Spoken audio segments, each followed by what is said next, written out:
বাঙালি হয়ে জন্ম নেওয়ার তিনটি সুবিধা, যে সুবিধাগুলো আপনি অন্য দেশে জন্ম হইলে জীবনেও পেতেন না। প্রথমত সুবিধা ঝগড়াঝাটির যে ব্যাপারটা। আপনি মনে করেন ইউরোপের একটা শহরে আছেন, আপনি গাড়ি নিয়ে ইউরোপের রাস্তায় বেরোচ্ছেন, অপোজিট সাইডে আরেকজন ইউরোপের বাসিন্দার সাথে আপনার গাড়ি টক্কর লেগে গেছে। এক পর্যায়ে আপনাদের সাথে একটা ঝগড়ার পর্যায়ে গেছে গা। আপনাদের দুজনের ভাষা, ঝগড়ার ভাষাটা কিরকম হইতেছে, ইউ শাট আপ, মানে ইউ ইউ ইউ এরকম একটা ঝগড়াঝাটির বিষয়। এখানে কে কারে আপনি তুমি আমি তুমি কি বলতেছে মানে বোঝা মুশকিল। কিন্তু একই ঘটনা যদি আপনার বাংলাদেশের কোনো রাস্তায় হইতো, তাহলে দুইজনের ঝগড়ার পর্যায়ে মানে এমন হয়ে যাইতো, তুই চুপ কর, মানে তুই করছো সেটা তুই মির, এমন একটা বিশাল পর্যায়ে যেত গা। আর এর মাঝখানে যে একটা গালিগালাজের একটা যে ঝড় বয়ে যেত, এটা বলার মতন না। এই গালিগালাজ বিষয় নিয়ে যদি বাংলাদেশে কোনো রেস হইতো, বাংলাদেশের একটা 8 বছরের বাচ্চার সাথে ইউরোপের একটা 20 বছরের বাচ্চার সাথে, মানে 20 বছরের তো বাচ্চা না, তারপরেও বাচ্চা ধরি, মানে যদি রেস হইতো, তাহলে বাংলাদেশের ওই 8 বছরের গালিগালাজের চাপার নিচে পইরা ওই 20 বছরের ইউরোপের বাচ্চার মানে টিকিট কেটে যেত, উপরে টিকিট কেটে যেত। এইগুলো প্রথম সুবিধা। আর দ্বিতীয় নাম্বার সুবিধা হলো, মনে করেন আপনি ইউরোপের রাস্তায় একটা চিপসের প্যাকেটে মানে চিপস খাইতেছেন, মানে খাইতে ভালো করে দেখলেন এক পর্যায়ে চিপসগুলো শেষ। এখন আপনি কি করবেন, চিপসের প্যাকেটটা ফেলে দেবেন না।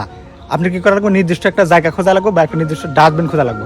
এখন আপনার 8 ঘন্টা হাইটা যাওয়া লাগুক বা 1 ঘন্টা গিয়া তারপর নির্দিষ্ট স্থানে গিয়ে আপনি চিপসের প্যাকেটটা ফালান লাগবে। কিন্তু আপনি যদি বাংলাদেশে হইতেন, ঠিক একই কাজটা আপনি ভালো করে দেখলেন যে চিপস শেষ, মানে আপনার চিপসের প্যাকেটে চিপস নাই। এখন আপনি কি করবেন, নির্দিষ্ট জায়গা খুঁজবেন না, নির্দিষ্ট ডাস্টবিন খুঁজবেন তাও না, খালি টুক করে ফালা দিয়ে চলে যাবেন, শেষ, আপনার কাজ শেষ। এরপরেও যদি কেউ আপনার মানে চিপসের প্যাকেটটা ফালানোতে কারো যদি লাগে, কেউ যদি আগে এসে বলে যে ভাই চিপসের প্যাকেটটা এই জায়গায় ফালালে কেন, তাহলে আপনি কি বলবেন, ভাই তোর বাপের রাস্তায় ফালাইছি। এইগুলো দ্বিতীয় সুবিধা। আর তৃতীয় নাম্বার সুবিধা, যেটা আপনি অন্য দেশে জন্ম হইলে জীবনেও পাইতেন না, এটা আমি 100% গ্যারান্টি দিয়ে বলতে পারবো। আর সেটা হইলো হিসু। আপনি ইউরোপের কোনো রাস্তায় আছেন, হাঁটতেছেন, এর মধ্যে আপনার হিসুর মিটার 100% চেপে গেছে। এখন আপনি কি করবেন, হিসু করবেন মানে রাস্তার সাইডে না, কোনো আপনার বাসা বাড়ি কিংবা পাবলিক টয়লেট ছাড়া আপনি এই কাজটা করতে পারবেনই না, অসম্ভব। কিন্তু আপনার বাংলাদেশের জন্ম, আপনি একজন বাঙালি, এই কাজটা আপনার জন্য এতটাই সহজ।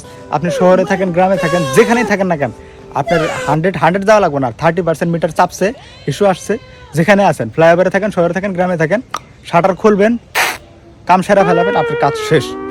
এতগুলো সুবিধা শোনার পরও যদি আপনার মনে হয় যে আপনি বাঙালি হয়ে নিজের কুলাঙ্গার মনে করতেছেন, তাহলে ভাই আপনার বাংলাদেশে থাকার কোনো দরকার নাই, বা বাঙালি হয়ে থাকার কোনো দরকার নেই। আপনি ইউরোপের কোনো ভিসা কাটে ইউরোপে যান গা, ইংলিশ শিখেন গা, ইংলিশ কন গা, আপনার বাঙালি হয়ে থাকার কোনোই দরকার নেই। ভালো লাগলে শেয়ার করে দেন।